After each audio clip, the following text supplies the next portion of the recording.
Everyone, आज है 23 सितंबर और आज की इस क्लास में हम डिस्कस करेंगे 23 सितंबर से बनने वाले करंट अफेयर के सभी इंपॉर्टेंट क्वेश्चंस। प्रीवियस क्लास में हमने देखा था कि जापान ने अपने ईसा J1 सैटेलाइट को अंतरिक्ष में ले जाने के लिए पूर्ण भारतीय PSLV रॉकेट खरीदा है। ऑस्कर 2026 के लिए भारत की तरफ से ऑफिशियल प्रविष्टि के रूप में होम बाउंड को चुना गया है। बिहार ने बेरोजगार स्नातक के लिए 1000 रुपए के मासिक भत्ते की घोषणा करी है।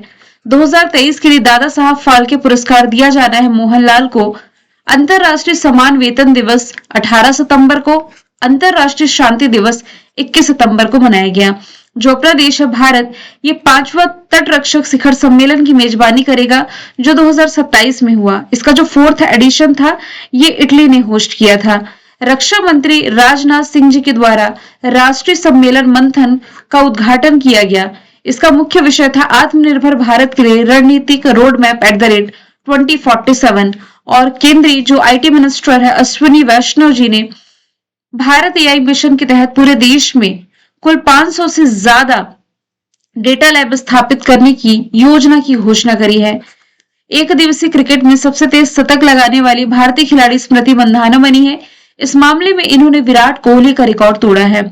ट्रॉपिकल फॉरेस्ट फॉरएवर फंड में निवेश करने वाला पहला देश बना है ब्राजील। और जुबीन गर्ग जो कि प्रसिद्ध गायक थे, सिंगर थे, रिसेंटली सिंगापुर में स्कूबा डाइविंग के दौरान इनका निधन हुआ। तो सभी क्वेश्चंस हमने प्रीवियस क्लास में देखे थे। शुरू करते हैं आज का हमारा पहला सवाल। सवाल है, पाकिस्तान ने किस अरब देश के साथ एक समझौता किया है? एक तरह का ये रक्षा समझौता है, यानी कि डिफेंस पैक्ट है, जिसके तहत एक देश पर हमला दूसरे देश पर हमला माना जाएगा।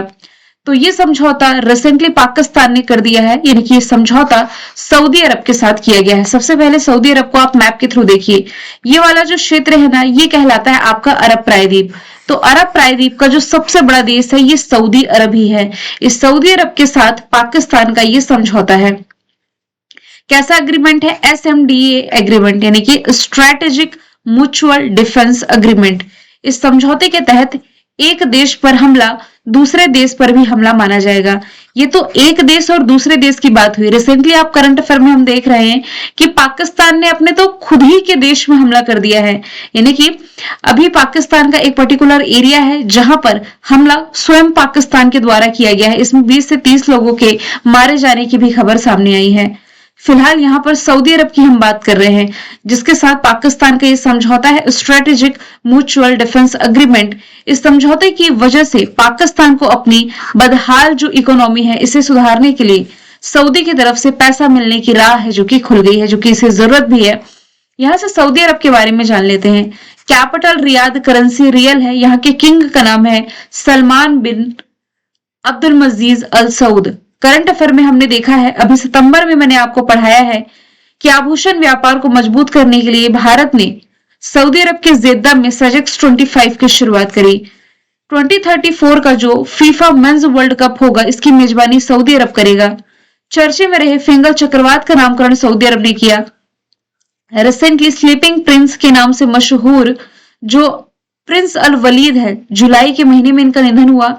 ये सऊदी अरब से संबंधित रहे हैं। अगला सवाल है, चर्चे में रहा H1B वीजा का संबंध किस कंट्री से है, जिसका जो आवेदन शुल्क है ये बढ़ाकर के $1 लाख कर दिया गया है। तो ये आप रिलेट करेंगे अमेरिका से। H1B वीजा ये है क्या? तो ये एक तरह का नॉन इमिग्रेंट यानी कि गैर अप्रवासी वीजा है, जो कि अमेरिकी कंपनियों को टेक्नोलॉजी के क्षेत्र में, इंजीनियरिंग, चिकित्सा या आप कह सकते हैं मेडिकल जैसे विशेष क्षेत्र में विदेशी उच्च कौशल यानी कि हाई स्किल्ड पेशेवरों को नियुक्त करने की अनुमति इसमें देता है। यानी कि IT के क्षेत्र में हो गया, आपका मेडिकल के क्षेत्र में या टेक के क्षेत्र में, क्योंकि अमेरिका में इन प्रोफेशंस की हाईली डिमांड है। तो विदेशों से जो लोग आते हैं इन क्षेत्र में यहाँ काम करने के लिए, उन्हें ये वीजा दिया जाता है H1B वीजा, इसलिए इसे कहा जा रहा है गैर अप्रवासी वीजा। इसका महत्व क्या है? भारतीय पेशेवर विशेष रूप से IT क्षेत्र में सबसे बड़ा लाभार्थी इसका रहा है, यानी कि भारत की मैं बात कर रही हूँ यहाँ पर। और यह 3 साल के लिए वैलिड होता है, इसके बाद इसका रिन्यूअल कराना पड़ता है। अभी इसका शुल्क बढ़ाया है $1 लाख ये कर दिया गया है। अमेरिका की capital Washington DC, currency dollar, president Donald Trump है। नेक्स्ट ईयर का G20 अमेरिका होस्ट करने जा रहा है। रिसेंटली इसने अपने रक्षा विभाग का नाम बदल करके युद्ध विभाग यानी कि डिपार्टमेंट ऑफ वॉर किया है। तीसरी बार यूनेस्को से हटने का फैसला कर चुका है। Javelin anti tank guided missile America ने विकसित करी है। गोल्डन डोम ये भी इसी के द्वारा विकसित प्रणाली है। मुंबई हमले के मास्टरमाइंड ये जो दोषी था तैमूर राणा को अमेरिका ने भारत को सौंप दिया है। अल्जाइमर रोग का इनिशियल लेवल पर पता लगाने के लिए इसने पहले ब्लड टेस्ट को मंजूरी दी। दुनिया का पहला ब्लैडर का सफल परीक्षण इसने किया।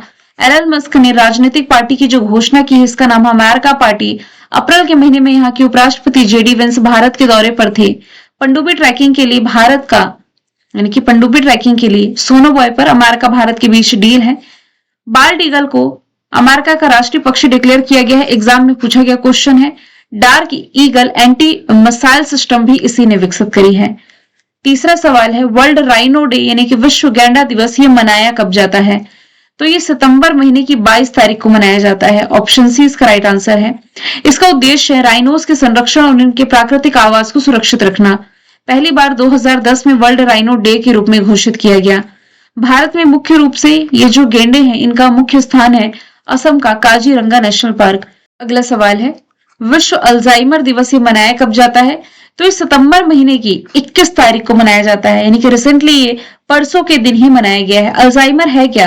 तो एक तरह का नर्वस सिस्टम की बीमारी आप इसे कह सकते हैं जो कि धीरे धीरे ब्रेन की जो कार्य प्रणाली है इसे प्रभावित करती है।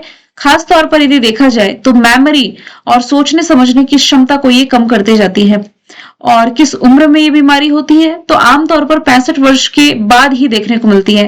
कहते हैं ना जैसे हम किसी को कहते हैं कि ये सठिया गया यानी कि 60 साल पार कर लिया है। तो भूलने की बीमारी आमतौर पर 60 साल के बाद देखने को मिलती है, लेकिन रेयरली ये बीमारी यूथ में भी देखने को मिली है। अभी रिसेंटली इसका ताजा एग्जाम्पल है रिसेंटली रिलीज हुई मूवी आप लोगों ने देखी होगी यदि सैयारा, इसमें जो एक्ट्रेस रहती है वानी, इसे भी भूलने की बीमारी होती है। तो इसका इलाज क्या है? वर्तमान में यदि देखें तो इसका पूरी तरीके से इलाज नहीं है, लेकिन इलाज और थेरेपी रोग की गति को धीमा कर सकते हैं। इलाज और थेरेपी यदि लिया जाता है प्रॉपर तो इस रोग की जो गति है इसे कम किया जा सकता है और कुछ हद तक इसके लक्षणों को कंट्रोल किया जा सकता है।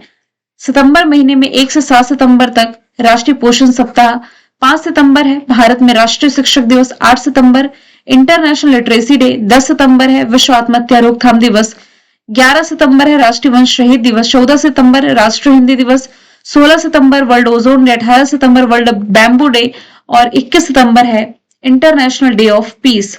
सवाल नंबर है 5वां, सितंबर 2025 में सेंट्रल इंडस्ट्रियल सिक्योरिटी फोर्स के नए महानिदेशक के रूप में किसकी नियुक्ति की गई? तो प्रवीर रंजन जो है ये सीआईएसएफ यानी कि सेंट्रल इंडस्ट्रियल सिक्योरिटी फोर्स के महानिदेशक बन गए। सीआईएसएफ के जवानों की नियुक्ति ना बेसिकली इंडस्ट्रियल एरिया और एयरपोर्ट्स की सुरक्षा के लिए की जाती है। सीआईएसएफ का फॉर्मेशन ईयर 1969 है। दिल्ली में इसका हेडक्वार्टर हो जाएगा। नेशनल सिक्योरिटी एडवाइजर का नाम हो जाएगा अजीत डोवाल। सतीश गोलचा दिल्ली पुलिस के नए आयुक्त बनाए गए हैं। प्रवीण सूद सीबीआई के महानिदेशक जिनका कार्यकाल बढ़ाया गया है। अक्टूबर 2025 से प्रवीण सूद किस अर्धसैनिक बल के प्रमुख के रूप में कार्यभार संभालेंगे?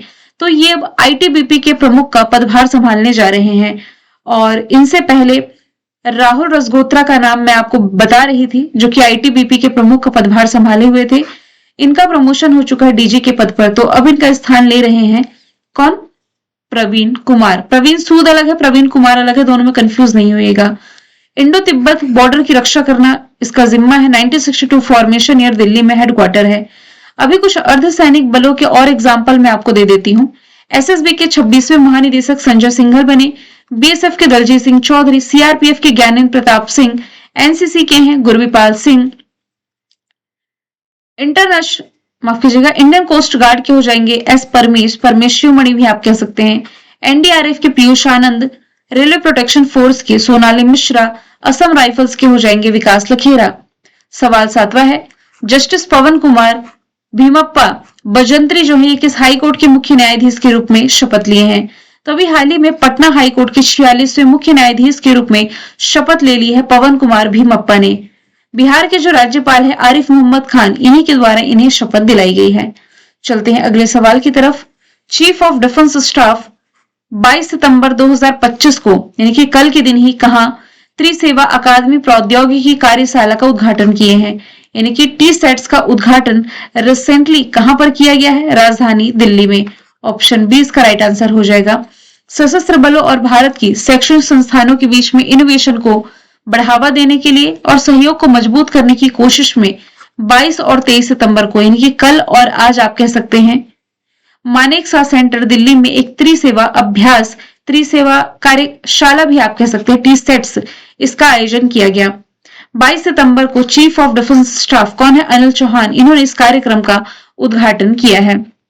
दिल्ली के वैसे बहुत सारे करंट अफेयर के फैक्ट हम देखते हैं, जैसे कि रिसेंटली हमने देखा है कि सेमिकॉन इंडिया का आयोजन यहाँ पर किया गया था, जिसमें कि केंद्रीय मंत्री अश्विनी वैष्णव ने देश की पहली स्वदेशी चिप लॉन्च की है, जिसका नाम हो जाएगा विक्रम। हैदराबाद मूसी नदी के किनारे बसा हुआ है। इस साल की मिस वर्ल्ड प्रतियोगिता इसी ने ही होस्ट करी है। भारत का सेकेंड लार्जेस्ट जो क्रिकेट स्टेडियम है, ये बनने जा रहा है बैंगलोर में। सबसे बड़ा कहाँ है? अहमदाबाद में। मुंबई में पहली बार वेव्स समिट का आयोजन किया गया था। सवाल 9वां है, भारत और अमेरिका के बीच में संयुक्त सैन्य अभ्यास युद्धाभ्यास का 21वां एडिशन संपन्न हो चुका है। कहां पर? तो ये अलास्का में संपन्न हुआ है। अलास्का पहले यूएसएसआर का पार्ट था, अब ये अमेरिका के हिस्से में आता है। तो 1 सितंबर से शुरू हुआ था, जिसमें कि दोनों देशों की सेनाओं के 450 जवानों ने भाग लिया है और ये अभ्यास रिसेंटली संपन्न हुआ है।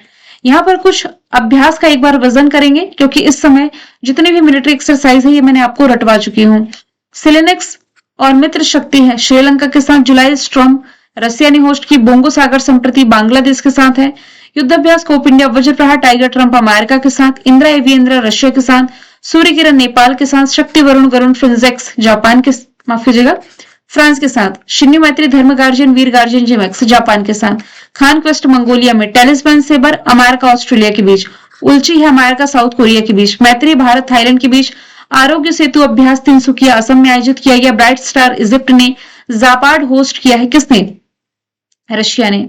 सवाल 10वां है, हाल ही में किस देश ने वर्ष 2030 तक यानी कि आने वाले 5 सालों में CO2 में यानी कि कार्बन डाइऑक्साइड में 43% की कटौती और आने वाले 25 सालों में यानी कि 2050 तक जीरो या शुद्ध शून्य कार्बन उत्सर्जन तक पहुंचने का लक्ष्य निर्धारित किया है? ये हो जाएगा ऑस्ट्रेलिया। ऑप्शन नंबर ए इसका राइट आंसर हो जाएगा। हालांकि भारत का लक्ष्य इसके लिए 2070 है, जीरो कार्बन उत्सर्जक देश बनने का। ऑस्ट्रेलिया की कैपिटल कैनबरा, करेंसी डॉलर, प्रधानमंत्री एंथनी अल्बनीज़ है।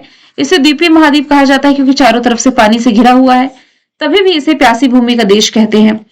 ऑस्ट्रेलिया ने लुप्तप्राय कोआला को क्लाइमीडिया बीमारी से बचाने के लिए दुनिया के पहले टीके को मंजूरी दी। ऑस्ट्रेलिया टूरिज्म की ब्रांड एम्बेसडर सारा तेंदुलकर है। फिलिस्तीन को औपचारिक रूप से मान्यता देने की इसने घोषणा करी है। भारत और ऑस्ट्रेलिया के बीच ऑस्ट्रो हिंद अभ्यास, ये वही देश है जिसने कि सोशल मीडिया यानी कि 16 साल से कम उम्र के बच्चों के लिए सोशल मीडिया का उपयोग बैन किया। डेक्कन यूनिवर्सिटी, वोलोंगोंग यूनिवर्सिटी ने गुजरात की गिफ्ट सिटी में कैंपस ओपन किए हैं। ये ऑस्ट्रेलिया की यूनिवर्सिटी है। और ऑस्ट्रेलिया में मोनास यूनिवर्सिटी के शोधकर्ताओं ने दुनिया की पहली बायोनिक आंख डेवलप की है। लास्ट ईयर चर्चे में रहा राइट टू डिस्कनेक्ट कानून आप यहीं से रिलेट कर सकते हैं। सवाल 11वां है, तीनों सेना कौन कौन सी है? जल थल वायु सेना। इसने बेहतर तालमेल और एकीकरण के लिए पहली बार संयुक्त स्टेशन स्थापित करने का निर्णय लिया है। तो कुल कितने संयुक्त सैन्य स्टेशन स्थापित किए जाएंगे, यानी कि ज्वाइंट मिलिट्री स्टेशन आप कह सकते हैं। तो इनकी संख्या होगी कुल 3। ऑप्शन नंबर यहां से सी राइट आंसर होगा। इसकी घोषणा भी हाल ही में 17 सितंबर के दिन कर दी गई है। संयुक्त सैन्य स्टेशन का यह मतलब है कि जल थल वायु सेना से जुड़ी सभी सर्विसेज संयुक्त होंगी, कॉमन होंगी। इंडियन आर्मी के प्रमुख है उपेंद्र द्विवेदी। इंडियन आर्मी 15 जनवरी को स्थापना दिवस मनाता है। इंडियन नेवी के DK त्रिपाठी 4 दिसंबर याद रखें। और इंडियन एयरफोर्स के प्रमुख मार्शल अमरप्रीत सिंह है, जो कि 8 अक्टूबर को स्थापना दिवस मनाता है। सवाल 12वां है, स्टेटमेंट बेस्ड क्वेश्चन आप इसे ही कहें।